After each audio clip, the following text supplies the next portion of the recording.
Year స్టార్టింగ్లోనే కాదు, year ఎండింగ్లోనూ Mollywood దుమ్ము రేపుతోంది. వరుస విజయాలతో జోరు మీదున్న మలయాళ సినీ పరిశ్రమ ఇయర్ ఎండ్కు మరో పాన్ ఇండియా హిట్ అందుకునే దిశగా పరుగులు తీస్తుంది. ఇంతకీ ఏంటా చిత్రం? తెలుగులోనూ రిలీజ్ అవుతోందా? మాలీవుడ్ లో హిట్ అయిన సినిమాలు అర్జెంట్ గా టాలీవుడ్ లో రిలీజ్ అవుతుంటాయి. ఈ ఏడాది ప్రేమలు, మంజుమ్మల్ బాయ్స్ అలాగే వచ్చారు. తెలుగులో మంచి వసూళ్లను అందుకున్నారు.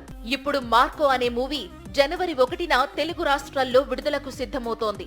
మార్కో అనే మూవీ ప్రస్తుతం మాలీవుడ్ బాక్సాఫీస్ ను పీస్ చేస్తోంది. ఈ సినిమాలోని యాక్షన్ సీన్స్ గురించి వరల్డ్ మొత్తం మాట్లాడుకుంటోంది. సినిమా విడుదలైన 10 రోజులకే 70 కోట్ల వసూళ్లు వచ్చాయి. జనవరి 1న తెలుగు రిలీజ్ తర్వాత వసూళ్లు ఇంకా పెరుగుతాయేమో చూడాలి. మార్కో హీరో ఉన్ని ముకుందన్ గతంలో తెలుగులో జనతా గ్యారేజ్, భాగమతి లాంటి చిత్రాల్లో నటించాడు. ఇప్పుడు మలయాళ సినీ పరిశ్రమలో స్టార్ హీరోగా ఎదిగాడు. మార్కోను మాలీవుడ్ మాత్రమే కాదు, బాలీవుడ్ ఆడియన్స్ కూడా ఆదరిస్తున్నారు.